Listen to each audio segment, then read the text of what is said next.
மயூரி பெருந்தலைவர் காமராஜர் அவர்களின் பேத்தி. இன்று தமிழக வெற்றி கழகத்தில் புரட்சி தளபதி அண்ணன் விஜய் அவர்களுடைய முன்னிலையில் நான் இன்னைக்கு தாவைக்காவில் இணைந்திருக்கிறேன்.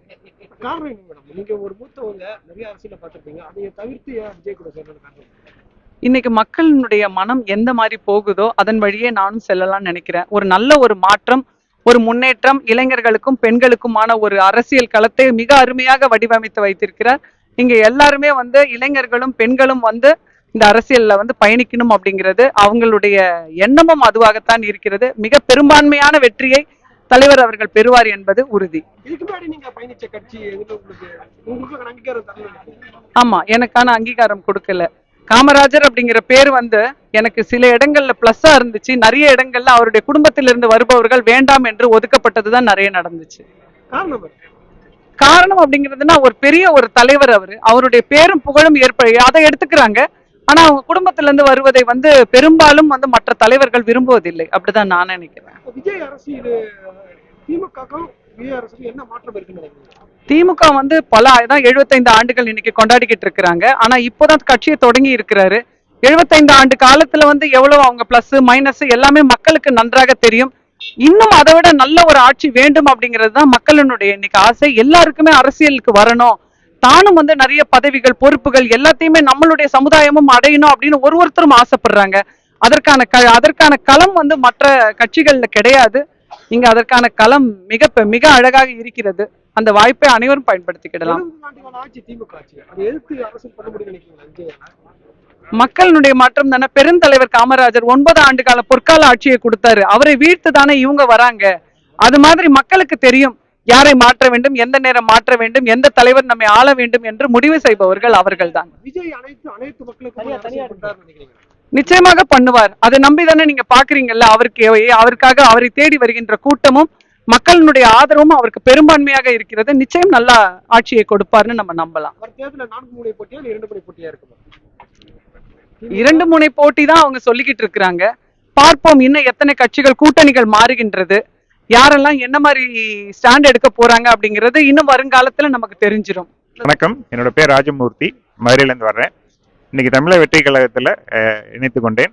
நான் ஒரு தொழில் முனைவோர், ஏற்றுமதி கல்வி உள்ளிட்ட பல்வேறு விஷயங்கள்ல பண்ணிட்டு இருக்கிற ஒரு தொழில் முனைவோர். இன்னைக்கு நான் தாவேக்கால இணைந்ததுக்கு முக்கிய காரணம் என்ன அப்படின்னா, எளிய மக்களுக்கான ஒரு கட்சி தமிழ்நாட்டில் இன்னைக்கு அப்படின்னு சொன்னா அது தாவேக்கா தான் அப்படின்னு நான் பாக்குறேன்.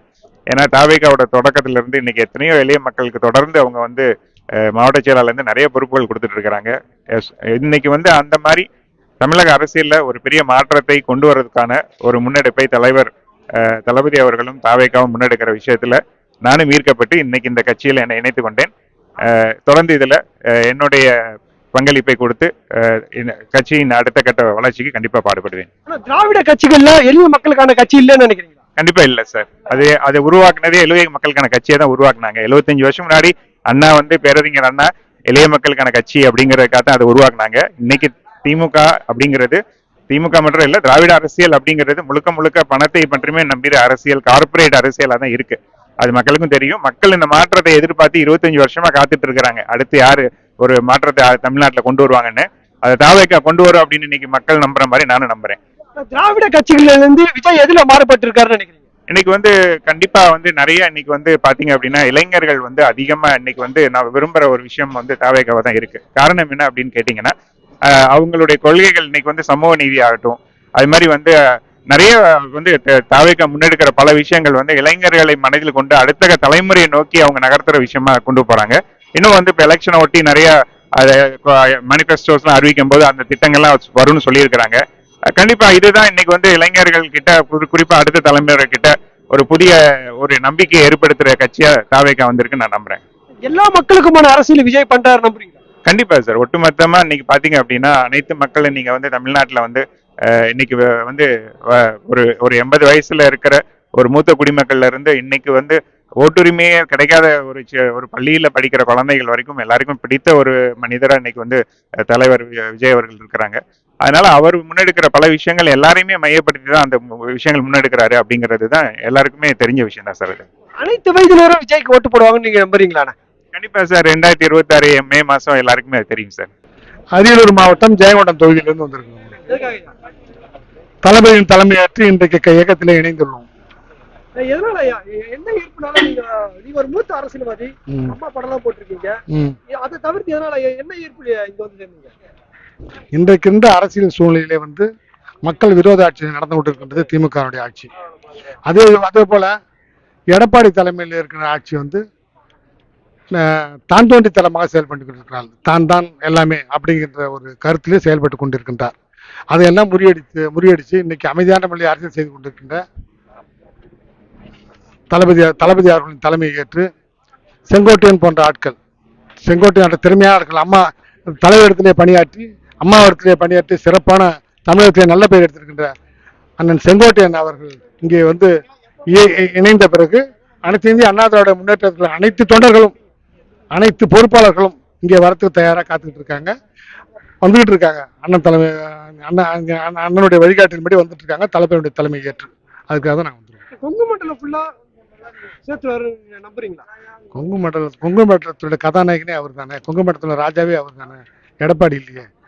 செங்கோட்டையனாலே கொங்கு மண்டலம் தான். தலைவர் இருக்கும்போதும் சரி தான், புரட்சி தலைவர் அம்மா இருக்கும்போதும் சரி தான், அவர் தான் கிங் மேக்கரே அவர் தான். ஆனால் அமைதியானவர். எடப்பாடி மாரி வந்து தாந்தோட்டி தரமெல்லாம் செயல்பட மாட்டார். ஒரு செயல் செஞ்சாருன்னா அது திருப்தியா இருக்கும், மக்களுக்கும் திருப்தியா இருக்கும், அவர் கொண்ட தலைமைக்கும் திருப்தியா இருக்கும். அவரால் எடப்பாடிக்கு மிகப்பெரிய அழுத்தம் ஏற்படும் நினைக்கிறேன். நிச்சயமா பாதிப்பு நிறைய ஏற்படும். தேர்தலுக்கு பிறகு தாந்தோட்டித்தனமா செயல்படுறாரு. அவர் எப்படி நடக்கும்? தாந்து செயல்படும் போது எப்படி இதாகும்? அவர் அவசியத்தானே செயல்படுறாரு. யார் பற்றி கேட்கறது இல்லையா அவரு? அதனால வந்து நஷ்டம் தான். அரசியல் வந்து அவருக்கு பெருத்த நஷ்டம். பெரிய அழுத்தத்தை கொடுப்பாரு செங்கோட்டையார். கண்டிப்பா கொடுப்பார், நிச்சயமா கொடுப்பார். வெற்றி பெறுவாரா செங்கோட்டையார் தலைமையில? நிச்சயமாக செங்கோட்டையாக தளபதி வந்து முதலமைச்சர் ஆவார். புரட்சி தளபதி அவர்கள் 2026 கண்டிப்பாக தமிழக பதவியேற்பார். தமிழக மக்களுக்கு நல்லது செய்வார். விஜய் அவர்கள் அனைத்து மக்களுக்குமான அரசியல் செய்யறாரு நம்புறீங்களா? நிச்சயமாக. இப்ப நம்பிக்கை, தமிழ்நாட்டுடைய நம்பிக்கை நட்சத்திரமே தளபதி விஜய் தான். அனைவரும் அனைத்து வயதினரும் ஓட்டு போடுவாங்களா விஜய்க்கு? அப்படிலாம் கிடையாது. பெரியவங்க ஓட்டு போட்டாச்சு, ஒரு தடவை ஓட்டு பார்த்தாச்சு, போட்டு பார்த்துட்டோம். திமுகவுக்கும் போட்டாச்சு, அண்ணா திமுகவுக்கும் போட்டாச்சு, மற்ற கட்சிக்கும் போட்டாச்சு. ஒரு தடவை தளபதிக்கு போட்டு பார்க்குமே, என்ன பார்க்க அப்படிங்கிற எண்ணங்களுக்கு வந்துட்டாங்க மக்கள். திராவிட கட்சிக்கும் இவருக்கும் உள்ள மாற்றங்கள் ஏதாவது வேறுபாடுகள்? அதாவது அவரவர்கள் குடும்ப அரசியல் பண்ணிக்கொண்டு பண்ணிக்கிட்டு இருக்காங்க. தளபதி வந்து குடும்ப அரசியல்லாம் அந்த எண்ணங்களே அவருக்கு இல்லை. அதனால மக்கள் நலன், அந்த மக்கள் நலன், தமிழகத்துடைய மக்கள் நலன், தமிழகத்துடைய தாய்க்குழுவினுடைய நலன், இளைஞருடைய நலன், பெரியோருடைய நலன், இந்த நலன் அப்படிதான் பார்த்துட்டு இப்ப தளபதி களத்தில் இறங்கியிருக்காரு. அதனால தளபதி நிச்சயமாக 2026 ஆட்சியை பிடிப்பார், தமிழகம் பதவியேற்பார். நன்றி, வணக்கம்.